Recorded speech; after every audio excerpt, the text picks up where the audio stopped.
Study about limitations of Ampere circuital law. This is first limitation. It is not a universal law. यानी एक universal law नहीं, यानी हर जगह applicable नहीं है. फॉर एग्जांपल, यानी अगर किसी लूप के सेंटर पे हम वैल्यू निकालें मैग्नेटिक फील्ड की, तब इससे फाइंड आउट नहीं की जा सकती. For example, it can not use to find out magnetic field at the centre of current carrying loop. क्यों? अगर आप इसका फार्मूला देखें, ऊपर लिखा है ना, line integral B D L equals to mu naught I, यानी रेडियस का यहाँ कोई रोल ही नहीं हो रहा फिलहाल. इसलिए हम सेंटर पे वैल्यू नहीं निकाल सकते इससे. उसके बाद it deals with steady currents only, यानी ये केवल स्टेडी करंट से ही डील करता है, यानी वेरिएबल करंट होगा, ऑल्टरनेटिंग करंट होगा, फिर डील नहीं करेगा. उसके बाद नेक्स्ट आपका एप्लीकेशन आ रहा है इसके लिए, यानी आज हम एप्लीकेशंस के बारे में स्टडी करेंगे. एम्पियर सर्किटल लॉ के जो एप्लीकेशंस है,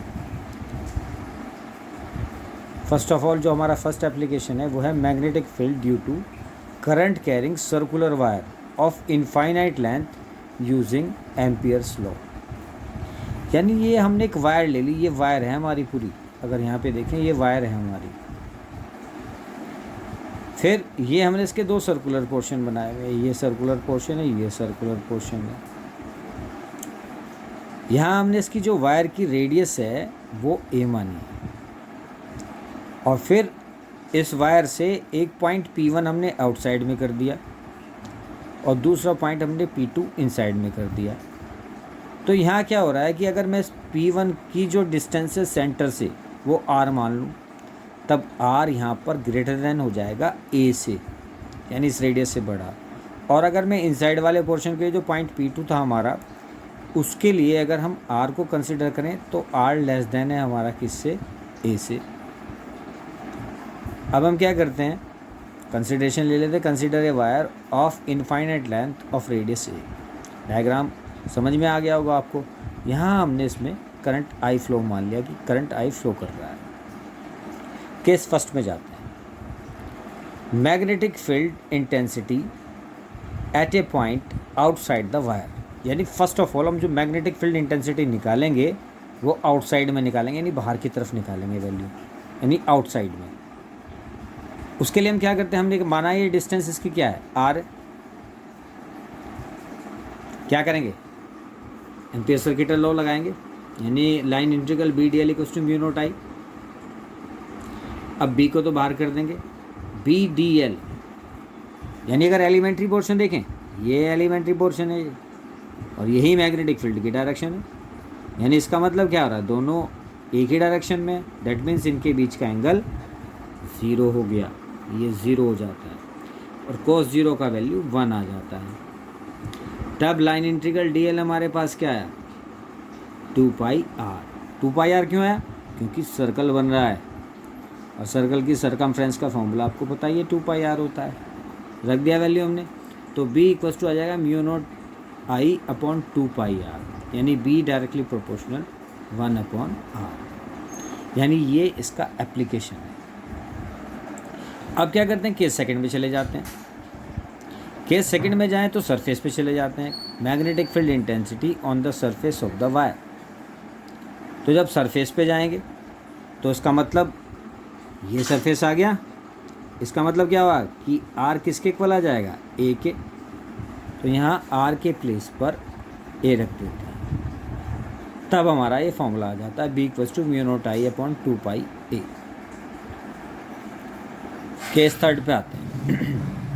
केस थर्ड पे हमने क्या करेंगे, अब मैग्नेटिक फील्ड इंटेंसिटी निकालेंगे इनसाइड में, यानी अंदर की तरफ वैल्यू निकलेगी. अब क्या कर रहे हैं हम, magnetic field intensity at A point inside the wire. तो हमने एक पॉइंट कंसीडर कर लिया. क्या पॉइंट कंसीडर किया हमने, P2. यहाँ हमने फिर से R मान लिया, इसकी रेडियस जो है, और ये जो रेडियस है ये A से कम है. तो हम क्या करते हैं, इसमें ये वाला जो हाफ है हमारा इनसाइड वाला, 2 हिस्सों में आपका डिवाइड हो जाता है ये. अगर करंट केवल सरफेस पे जा रहा है, यानी केवल सरफेस पे, तब यहाँ B 0 हो जाएगा. क्यों, क्योंकि हम तो इनसाइड में निकाल रहे हैं, हम सरफेस पे थोड़ी निकाल रहे हैं. सरफेस पे तो भी आपने निकाला था.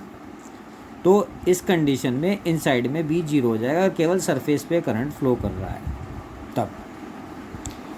अब हम मान लें कि जो हमारा करंट फ्लो कर रहा है वो यूनिफॉर्मली डिस्ट्रीब्यूटेड हो पूरे क्रॉस सेक्शन में, यानी अंदर की तरफ पूरी तरह से वो डिस्ट्रीब्यूटेड है, वो भी यूनिफॉर्मली, यानी if the current uniformly distributed throughout the cross section of the wire, then क्या आ जाएगा आई डैश हमारा, यानी आई अपॉन पाई ए स्क्वायर। यानी क्या गया है, करंट पर यूनिट एरिया, ये करंट पर यूनिट एरिया है और जो एरिया बन रहा है हमारा वो बन रहा है पाई आर स्क्वायर, क्योंकि जो सर्कल हमने माना वो आर रेडियस का माना है।